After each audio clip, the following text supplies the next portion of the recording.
He gave his last horse to a wounded Ute girl at sunrise. Her sisters came. I'd been walking since the first faint hint of light bled into the sky, the soles of my boots worn smooth and slick with the fine red dust of the desert. My shoulders were bent. Not from the weight of the worn saddlebag, there was little enough in it, just a blanket, a water skin, and a few strips of dried venison, but from a different kind of weight, one that had settled in my bones and wouldn't shift. I was 30-something, maybe 40, my face a roadmap of hard years, etched with lines from the sun and the biting wind. The beard I'd let grow was a tangled mess, a stubborn refusal to care. I'd fought a war more than a decade ago, and the memory of it was a stone pressed against my ribs.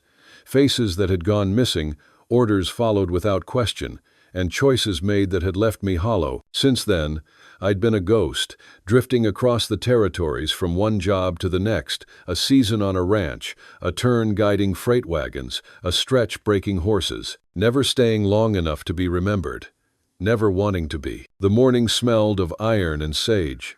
Far off, the horizon lay like a hammered blade, bright where the sun struck it, cold where night still clung to the lowland. I counted my steps without meaning to, a habit from long drives when a man measured a day by the ache in his arches. My canteen sloshed thin as a gambler's luck, and the venison had the tough chew of old leather, but it kept a steadiness in my hands. Jackrabbits scattered from mesquite shadows, leaving little V-shaped trails. A hawk rode the thermals, lazy and sure, the way only a creature with no debts can be. I envied it more than I should. There'd been a time when I thought a man could set things right by walking far enough and keeping his mouth shut.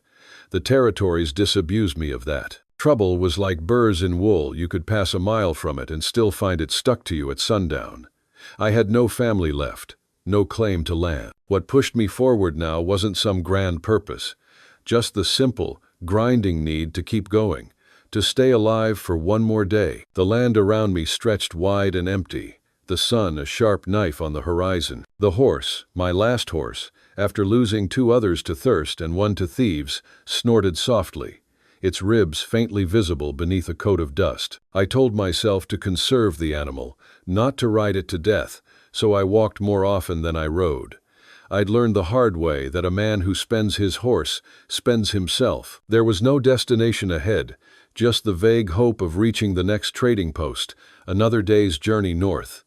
Maybe I'd sell a hide, trade for ammunition, or simply find shade for a night. Maybe I'd keep my back to a wall and my face to the door and sleep with one ear open. A plan as thin as watered coffee, but it was mine. The trail bent along a shallow arroyo where rains, when they bothered to come, scribbled quick on the earth and were gone. The sand there was finer, orange as a rusted nail, and the wind ran little rivers of it across my boot tracks. That was when I noticed something unusual. A hitch in the easy language of the landscape, a faint movement by a wash of rocks not far from the trail. At first, I thought it was an animal, maybe a coyote or a wounded deer. I stopped, squinting through the brutal glare, my hand instinctively brushing against the butt of the revolver at my side, though I didn't draw it. The sun threw a mean shine off the stone, and heat shimmered like breath. My horse lifted its head and blew, ears pointing the way my eyes had already gone. I listened. The desert has sounds most folks never learn to hear: the tick of cooling stone, the sand's dry whisper, the thin thread of a far spring, but there was something under all that, like a human, trying to be smaller than their shadow. As I stepped closer, I saw her. The girl couldn't have been more than 17. Ute, by her features and the way her dark hair was braided with strips of rawhide. She was lying against a slab of stone, her ankles swollen, her dress torn at the knee, her arms scraped as if she had fallen while fleeing. A single, broken moccasin hung loose from her foot. There was grit in the scrapes, and the skin around them had that tight, glossy look that says a body's pain has outpaced its tears. Her breathing was uneven, shallow, and her eyes flickered open at the sound of my boots. For a moment, we both froze. I was staring down, she was staring up with that sharp, watchful look of someone who expected more harm. Her lips parted, but no words came. Fear was written plain in her eyes, and my own chest tightened at the sight. I knew what it meant for her to see me, a white man, armed, dusty, and alone, someone who might finish her rather than help. A wind pushed through the arroyo with a sigh that might have been a warning. My first instinct was to step back, to avoid the situation altogether. Trouble had a way of clinging to me, and I'd survived this long by steering clear of it. A man keeps his distance, he keeps his skin. That's the saying. Yet something in the way she tried to rise, teeth gritted in pain as her body betrayed her, struck me. She was no threat. She was stranded, injured, and left behind by her people, or so it seemed. And I recognized the look on her face because I had worn it myself once, years ago, lying wounded on a battlefield where no one came back for me. The world goes big and fuzzy then, as if distance could save you from your own life. The horse shifted restlessly behind me, and I glanced at it, then at the girl. I knew what it meant to give it up. Without the animal, I would be on foot in unforgiving country, miles of open desert with little water. The horse was my one chance to reach the next post alive, but I also knew she would not survive without it. I eased my breath. The desert doesn't forgive sudden moves. I crouched beside her slowly, careful not to startle her. Up close I could smell dust and blood in the sun-baked leather of her belt. Her braid had come half undone. A strip of rawhide hung like a question mark. "Easy," I said, though I knew she understood little of my words. My voice was low, calm, the tone more important than the meaning. Her breathing quickened, but she didn't pull back. I studied her ankle, a bad sprain, maybe broken. The joint puffed like a swollen knuckle. Purple was beginning to cloud under the skin. She couldn't walk. I looked at the raw scrapes on her arms, at the thinness of her frame. She was in no state to fight or flee. Her eyes kept flicking to the revolver, then the horse, then my face, weighing odds that could not favor her. I took my canteen and tipped a little water into my palm, held it out where she could see I intended no trick. She hesitated, lips cracking as they parted, then leaned forward to sip from the hollow of my hand. The water felt like life ricocheting between us, hers in the taking, mine in the giving. It wasn't enough. It was also all I could spare. The sun climbed another inch, uninterested in our small arithmetic. I thought about turning away, but the idea of leaving her in the dirt clawed at me, and the shame of it sat heavier than the saddlebag on my shoulders. Some debts you don't owe to a person so much as to the part of yourself you're trying to keep. I straightened, feeling my knees complain, and went to the horse. My hands knew the leather and knots like old friends. I loosed the cinch, slid the blanket roll free, and slung it over my shoulder. The horse flicked an ear, as if it, too, sensed what we were about to decide. She watched me with the taut stillness of an animal in a snare, every breath a test of what I would do next. I spoke again, quieter. "No harm." I tapped my chest, then pointed to the wide, empty land. "Long way." It was clumsy, but truth doesn't mind clumsy if it's steady. I took the reins and led the horse forward until the animal's shadow fell over her. The shade drew a shiver from her like a prayer answered. The girl's eyes widened in disbelief, confusion cutting through her fear. I slipped the reins into her hand, closing her fingers around the leather gently. The leather was warm from my palm. Hers were cooler than they should have been. "It's yours," I said, my voice steady, though my stomach tightened at the reality of what I had done. The words meant little to her, but the gesture was clear. I had just given her the only lifeline I possessed. The horse whickered softly as she clung to the reins, staring at me as if she could not understand why a stranger would hand over his only means of survival. I didn't have an answer for her. All I knew was that it felt less like a choice and more like the only thing I could live with. I tore a strip from my blanket roll and, with slow hands, bound her ankle as best I could. She twitched when I touched the tender part, then stilled, letting me work. I folded a sliver of mesquite bark in the wrap to stiffen it, a trick I'd learned from a Pawnee scout who once splinted my finger with willow and spit. When I finished, I eased back and nodded toward the saddle. The horse dropped its head, patient, as if willing to lend its back to a quarrel that wasn't its own. Getting her up wasn't graceful. She tried once, hissed with pain, and I backed off, hands raised to show I'd wait as long as she needed. The second try we did together, my shoulder, a ledge beneath her weight. her fingers gripping the saddle horn white, the broken moccasin swinging. When she settled, winded and pale, she kept one hand on the reins and the other tight around the horn like a promise. I pulled my blanket roll from the saddle, slung it over my shoulder, and stepped back, leaving the animal. The air seemed to tilt around me, as if my body had suddenly remembered what it meant to be without a horse under the Sunday. I could feel my throat dry and tight, the fear pressing in now that I realized what it meant for me. A man on foot in this country is a question the land delights in answering. But I forced myself to keep walking beside her horse as the sun lowered, knowing I had crossed a line I couldn't step back from. We moved slow, the kind of slow that teaches you the names of small things. The beadwork on her belt, a chip in the horse's left front hoof, the way heat lays a hand on the back of your neck and does not lift it. Once, a covey of quail burst from a clump of prickly pear, and the horse shied. She swayed, grabbed at the horn, and I took the bridle, murmuring nonsense comfort I hoped sounded like sense. The desert spread around us in old man colors, ochre, rust, a tired green where creosote clung to life. Clouds piled on the far range but never came closer, like men talking about work they didn't plan to do. She spoke a few words then, soft and careful. I caught none of them, but I understood the cadence, not a plea, not a curse, something like caution with a ribbon of thanks braided through it. I nodded, touched my chest again, said, "Silas," because a name is a kind of bridge. She didn't give me hers. She didn't have to. Trust is a house built one nail at a time. You don't start with the roof. By mid-afternoon, my heels had begun to burn.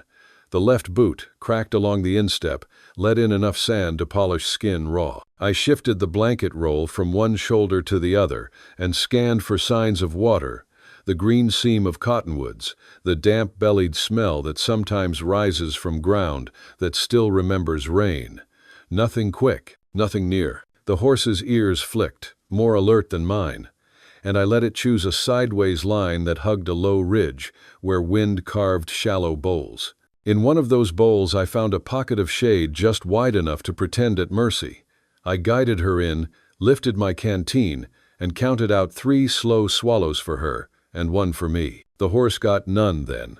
I promised it silently we'd find more soon, the way a father lies gently to a child he intends to keep safe. We rested there long enough for my pulse to climb down off its high perch. A line of ants paraded along the rim of the shadow, carrying a beetle wing like a silk banner. The girl watched them as if they were a story. Somewhere, faint and high, the hawk still rode the sky. I wondered if we looked like carrion from up there. 2 stubborn hearts the buzzards would tire of waiting on. When we started again, the light had shifted. The land wore its afternoon face hard, bright, honest about what it would and wouldn't give. I thought of the men I'd known who'd tried to cheat that honesty. The desert had a way of writing their names in the back pages and underlining them with bones. I didn't aim to be footnote or lesson. I aimed to be moving at sundown. We topped a low saddle and the world fell away in front of us into a long, pale basin where heat made the air shimmy like river water. Far off, a dark stitch of scrub hinted at a draw. If there was water anywhere close, it would be there. I pointed, said, "There," and she followed my finger with her eyes before nodding once. That nod felt like a treaty signed without ink. We made the draw by last good light. Digging for water is work, but I've done worse for less. I found a damp vein under a crust of silt and scraped with my tin cup until a muddy puddle gathered. It wasn't pretty. It was enough. The horse drank first, slow and steady, then she, then me. The water tasted like pennies and forgiveness. I tore a piece of venison and gave her the larger half. She looked at it, then at me, and tore that half into 2 again, passing 1 back. A small thing, maybe the smallest. It felt like the hinge on which the day turned. The sky went the color of old bruises. Coyotes tuned their throats in the middle distance. I gathered mesquite twigs and struck spark. Fire took like it remembered me. She sat close enough to feel it, far enough to run if she needed. I didn't press anything, not questions, not closeness, not fate. The desert punishes greed in all its uniforms. Night peeled itself down around us. I recounted the tally of my choices the way a gambler rakes in or pushes out, and found I could live with the sum. I had no map beyond the next footstep, but I had done a thing I would not regret in the morning, and that felt like more wealth than I'd held in years. She watched the flames, the fire's shine, making her eyes seem deeper, like wells cut in good ground. When the wind shifted, she lifted her face to it, as if scenting something I could not. Kin, danger, a memory. We said nothing else. We didn't have to. Some days a man and the world reach a rough understanding. You give what you can't afford, and somehow end up poorer and richer by the same trade. I lay back against the roll, kept the pistol near my hip out of habit, and listened to the fire make its small music. Somewhere behind my eyes, the stone of the past pressed less cruelly against my ribs. When the embers settled and the dark took full hold, the horse shifted and blew, as if reminding me it had opinions about tomorrow. I patted its flank in the dark and felt the solid warmth there. I'd missed that warmth when we parted, missed the way a good animal shortens a lonely land, but I'd made my peace. The girl's breath evened into sleep. The stars came on harsh and bright, indifferent witnesses. I closed my eyes and told myself the truth. Whatever came of this gratitude or accusation, blessing or the barrel of a rifle, I would meet it standing, and when morning lifted its pale edge and put color back into the world, I'd rise, shoulder my small weight, and walk beside the horse I'd given away, because the road, at least for a while, had two travelers now, and I could live with that. If you enjoy the story, hit that subscribe button right away, and if you don't, then just hit the like button anyway, to keep more Wild West love stories coming. The sun had already dropped low when the man and the Ute girl stopped at a shallow dip in the desert floor where a few dry shrubs clung stubbornly to the ground. I had been watching her closely as we moved, noticing the way she winced each time the horse shifted beneath her weight, her injured ankle keeping her from dismounting on her own. I eased her down slowly, bracing her with one arm until she sat on the hard ground, and then led the horse away to find a patch of grass. The desert was unforgiving at night, the temperature already falling sharply, and I knew without a fire we would both freeze. I knelt to gather mesquite branches and brittle sticks, my hands working steadily, though my mind was restless with the reality of what had happened that day. She was still watching me, as if trying to measure whether I was safe or dangerous. I understood why white men had not been kind to her people. If she trusted me now, it was only because she had no choice. I tried not to meet her eyes too often, careful not to let her feel cornered. Instead, I focused on the fire, striking flint until a thin flame caught and spread across the dry wood. I fed it slow, small pieces at first, until it glowed enough to take the chill out of the air. The firelight drew her face out of the shadow.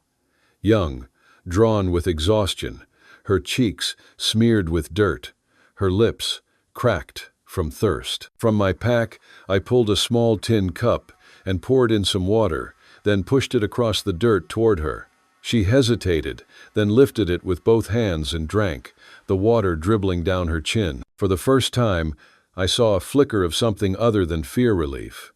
I let her drink until the cup was empty before filling it again, though I measured carefully, knowing how little we had left. I unwrapped a strip of dried venison and handed it to her. She studied me, still cautious, before taking it.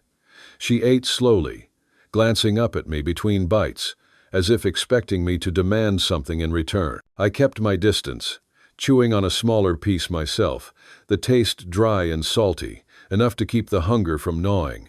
The silence stretched long. She did not speak much of my language, and I none of hers, but the quiet itself carried meaning. I thought about the questions pressing against me.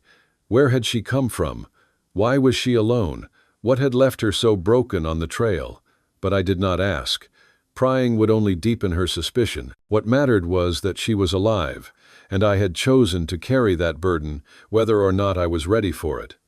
She shifted once, lifting her injured foot so the firelight revealed the swelling more clearly. I knew it was bad, worse than just a sprain. It would be weeks before she could walk properly. I pulled a strip of cloth from my saddlebag, tore it into 2 lengths, and crouched beside her. She tensed as I reached for her ankle, her hand twitching toward the small knife at her waist, but I lifted my palms and spoke softly. "Help, just help." She stared hard at me, searching for deception, and after a long pause, she nodded faintly. I wrapped the cloth firm but careful, my rough hands steady despite the tension in my chest. I had bound wounds on the battlefield before, but doing it now for a stranger, a Ute girl, felt different. I could sense her watching my every move, deciding whether I was the kind of man to be feared or trusted. When it was done, I sat back. She looked at her foot, then at me, her eyes unreadable, before muttering a few quiet words in her language. I didn't understand, but the tone was not hostile, almost like thanks. As the fire burned low, exhaustion caught up with me. My body ached from days of walking, my throat raw from dust. Yet I forced myself to stay awake, to keep guard. She leaned against the stone, her eyes half closed, the horse tethered nearby. For the first time since I had given her the reins, she no longer looked ready to flee or fight. Instead, she wrapped the blanket I had passed her around her shoulders and let her head droop forward in sleep. I sat staring into the fire, thinking of what I had done. I had no clear reason for giving up my horse, no plan for what would come next. Maybe I couldn't stand to walk past another human left to die. Maybe I wanted to believe I was still capable of decency after all the years I had spent running from who I'd been. Whatever it was, it had tied me to her now, and I knew the road ahead was going to be harder than anything I had expected. I pulled the blanket tighter around myself, feeling the cold bite through my clothes. The desert was quiet, only the crackle of the fire and the occasional snore of the horse breaking the silence. My eyes grew heavy, but I kept my revolver close at hand and my ears open. In the back of my mind, one thought circled without rest. If her people were alive and searching, they would find me here with her. And when that moment came, I would have no way to explain who I was or why I had helped. Still, as I looked across the fire at her fragile frame wrapped in my blanket, I told myself I would face that trouble when it came. For now, she was alive, and that was enough. The fire had burned to gray ash by the time I stirred awake, my back stiff from sleeping upright against a rock. I had not meant to close my eyes at all, but exhaustion had pulled me under despite the cold. The first light of morning cut across the desert, and when I turned my head, I saw the Ute girl still wrapped in my blanket, her chest rising and falling in a steady rhythm. For a moment, I sat silent, watching her breathe, listening to the quiet. She was alive, and that alone felt like a victory. After the uncertainty of the night, I rose carefully, pulling the blanket from my own shoulders and laying it over her again. My body ached, my mouth dry, but I pushed aside my hunger. I walked to the horse, checked the animal's hooves, and stroked its dusty mane, whispering a few words out of habit. The horse looked at me with dull eyes, tired, but strong enough to carry on. I knew it should have been my legs resting across the saddle, but I had made my choice, and now I would walk until my boots wore thin. When the girl awoke, she startled at first, her eyes darting quickly to me. She relaxed only when she saw the horse tethered nearby and the fire still smoldering. I offered her the water skin, waiting until she had taken her fill before drinking myself. I thought about the questions still unanswered from the night before, where her kin were, why she was alone, how she had been injured, but I kept them unspoken.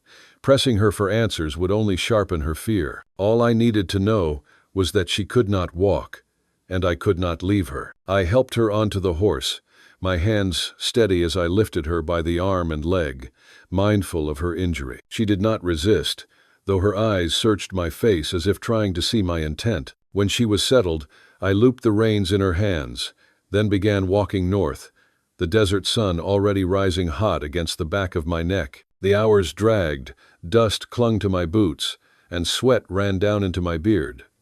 Each step sent a dull ache up my legs. My thoughts circled in silence. How far to the next creek bed? How long the horse would last without real rest? How quickly our water would run out? But every time I glanced back, I saw her sitting straighter in the saddle than before, her hand firm on the reins, her eyes following me closely. There was less suspicion now, replaced by something closer to study. At midday, we reached a dry creek where a few stubborn plants had rooted in the sand. I dug with my hands until a shallow pool of murky water gathered, enough for the horse to drink and for us to wet our lips. I shared dried venison again, passing it to her first, then chewing on the small piece that remained. She seemed puzzled that I ate less, her brow furrowing as if weighing whether I was foolish or generous. After a moment, she broke her portion in two and handed one half back to me. I hesitated, then accepted. It was the first gesture she had made on her own, and I recognized it for what it was, a sign she understood I was not her enemy. Later, as we moved on, she spoke a single word in halting English, pointing at herself, "Anya." I realized she was telling me her name. I nodded, repeating it as best I could, "Anya." She gave the faintest nod in return, then pointed at me, waiting. I cleared my throat, unused to speaking my own name after weeks of silence. "Silas." She repeated it carefully, almost testing it, then looked away as if satisfied. It was not much, but it was a start, a thread tying us together in the empty land. By the time the sun began to fall, my steps were heavier, my muscles burning from the strain. I forced myself not to stumble, unwilling to show weakness. The girl, Anya, watched me from the horse, her expression unreadable, though her hand lifted once, as if she meant to offer the reins back to me. I shook my head and kept walking. The horse was hers now, and I would not take it back. As the sky dimmed, we stopped again to build a small fire.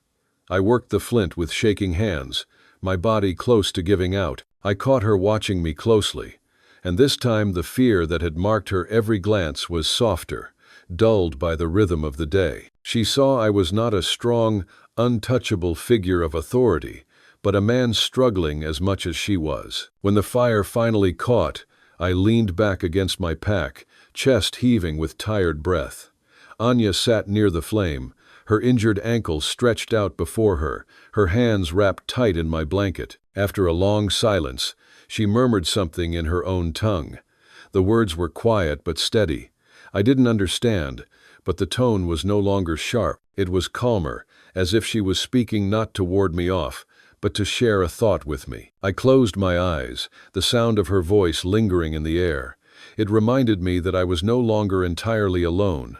For the first time in years, I felt that carrying someone else's burden might not break me. It might give me a reason to keep walking. If you like Wild West love stories or Wild West stories, drop a bunch of 1 second and your place in the comments for the Wild West Love channel. Tell me where you're listening from so I don't feel so alone out here. The night had been long and restless. I dozed in short bursts, my hand never far from the revolver resting by my thigh. Every sound in the desert pulled my eyes open again. I was used to sleeping lightly, but now the weight of another life beside me kept me sharper than usual. Anya lay curled in the blanket near the fire, her breathing soft, her face relaxed in a way it had not been since I found her. I told myself I would rise before dawn and keep us moving, but exhaustion pinned me longer than I wanted. When the first thin line of daylight spread across the horizon, I pushed myself upright, joints stiff and back sore. I bent to stir the fire to life, coaxing the embers back into flame. That's when I heard the sound, distant hoofbeats. I froze. At first, I thought it might be traders or riders heading to the post, but the rhythm was too many, too coordinated. My pulse quickened as I reached for my revolver. Standing slowly, the hoofbeats grew louder, echoing through the quiet land until shapes appeared along the ridge. Riders, half a dozen, maybe more. I narrowed my eyes, and as they came closer, I recognized them for what they were. Ute women mounted on lean ponies, their hair braided tight, their shoulders wrapped in blankets, their faces stern and unreadable. They moved like people used to hardship, straight-backed, weapons slung at their sides. Anya stirred, woken by the noise, and when her eyes lifted to the horizon, her body stiffened. She pulled the blanket tighter around her, then pushed herself up on her elbows, her voice breaking into quick words in her tongue. I didn't understand them, but I saw her expression, shock first, then something like relief. These were not strangers, they were her kin. The riders circled down the slope, dust kicking up under their horses' hooves until they drew up just short of our camp. I kept still, revolver held low but ready. I knew exactly what they saw when their eyes landed on me. A lone white man, ragged and armed, standing over their wounded sister at a fire that wasn't mine. I felt the air tighten, a wall of suspicion pressing in on me. One of the women, older than the rest, guided her horse forward. Her gaze was sharp, her jaw set, and though she spoke to Anya in quick Ute, her eyes never left me. I knew the look. It was judgment. It was calculation. It was the measuring of a threat. My gut tightened. If they decided I had harmed her, I would not leave this place alive. Anya spoke fast, her voice strained, her hand lifting to point first at herself, then at me.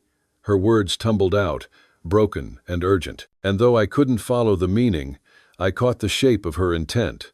She was defending me. She shifted, pressed her hand against her chest, then stretched it out to touch my arm with her fingers, light but deliberate. It was the same gesture she had used by the fire, showing them that this man had not brought her harm, but life.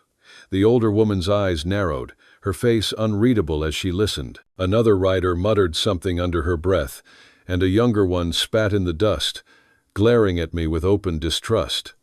I felt my heartbeat hammer in my chest, sweat beating at my temples. Every instinct told me to step back, to lower the revolver, to show I had no fight in me. Slowly, carefully, I slipped the weapon back into its holster and raised my hands just enough to show I meant no harm. The silence stretched long, broken only by the shifting of horses' hooves.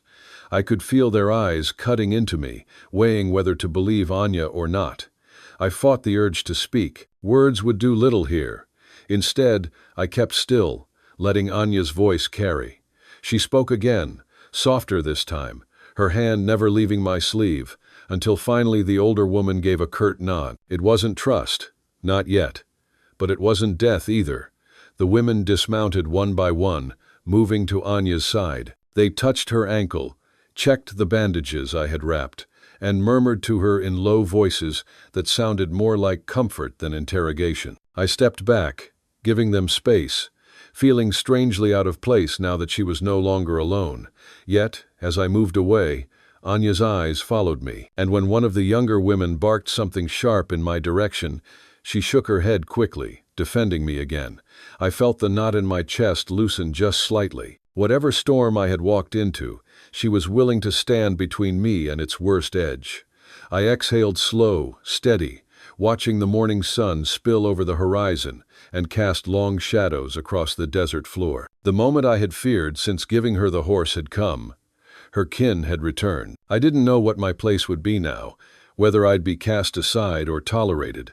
But as Anya's hand had lingered on my arm, I realized something I hadn't dared believe. She wanted me here, even when she no longer needed me to survive. The sun had climbed high when the Ute women finished tending to Anya's ankle. They had cleaned and rewrapped the wound, speaking to her in low tones, their hands gentle, but their eyes often cutting toward me. I kept myself busy at the edge of the camp, unrolling my blanket, collecting what little wood lay nearby, and checking the horse's tack. I knew my presence was tolerated at best, a foreign shadow at the edge of their circle. Still, I stayed, because leaving her now after what I had given up felt like a betrayal not only to her but to myself. The women were cautious with me. They did not strike or threaten, but every look carried a warning. One of them, younger and fierce-eyed, never stopped watching me, her bow kept within arm's reach. Another, the older woman who had spoken first, seemed to bear the authority among them. She asked Anya questions in their tongue, gesturing at me, and though I could not follow the words, I understood the meaning well enough. Who is he? What did he do? Why is he here? Anya answered as best she could, sometimes slipping into broken English to bridge the gap. No hurt. Help walk. She tapped her chest and then mine, repeating the same motion she had made that morning. I stood quiet, my hands open at my sides, letting her speak for me. If they were to allow me near, it would not be by my words, but hers. As the day stretched, the women prepared food from what they had hunted. A pair of rabbits were skinned quickly, the meat roasted over a low fire. My stomach growled, but I waited, uncertain if they meant to share with me. When the food was ready, Anya spoke up again, gesturing toward me. There was some hesitation, some muttered disagreement, but eventually a small portion was passed my way. I accepted with a nod, eating slow, aware of their eyes studying me. To them, I was a man who had once been an enemy, maybe still an enemy, and it would take more than a shared meal to change that. By late afternoon, work began. 2 of the women moved to repair gear. Another went to gather more wood, while the youngest disappeared into the brush to check snares. I rose, stretching my aching legs, and without asking, joined the one hauling wood. She glanced at me sharply at first, but said nothing, as I stooped to gather a heavy bundle of branches. I carried them back without complaint, setting them near the fire. Then I cut strips of rawhide to mend a bridle, my rough hands steady from years of ranch work. Slowly, the camp quieted around me. The suspicion did not vanish, but neither did they send me away. As dusk fell, another small moment came. One of the younger women cut her hand while shaping an arrowhead, a sharp slice across her palm. She hissed, shaking it out. I moved closer, holding up a strip of clean cloth. Her eyes narrowed, mistrust flaring, but I spoke calmly, "Let me." For a long second, no one moved. Then Anya nodded faintly, and the woman allowed it. I bound the wound gently, my calloused hands careful not to press too hard. When I tied the knot and stepped back, the woman pulled her hand away quickly, but the edge of her suspicion had softened. That night, as the camp settled, I sat apart by the fire. The women spoke among themselves, voices low, sometimes glancing my way, sometimes laughing quietly with Anya, who now leaned against one of her sisters, her face brighter than in the old days. I felt the distance between them, but also the slow change. I was no longer only a stranger. As the fire crackled, I thought of the questions that still lingered. Why had Anya been left alone? Were these her only surviving kin? What fate had scattered them across this desert? I did not ask. Not yet. I knew the answers would come in time if they were meant to. For now, my role was clear: to work, to endure, and to prove by action what words could not carry. When Anya's gaze found mine across the fire, she gave the smallest nod, a quiet recognition that I had done enough to be allowed here, at least for now. I returned the nod, my jaw tight, but my chest lighter than it had been in years. I was not welcomed. Not yet. But I was not alone either. In a land that had taken everything from me, that was more than I had thought possible. Hey there, friend, take a moment and get yourself a full glass of water. It's easy to forget, but staying hydrated is crucial for your health.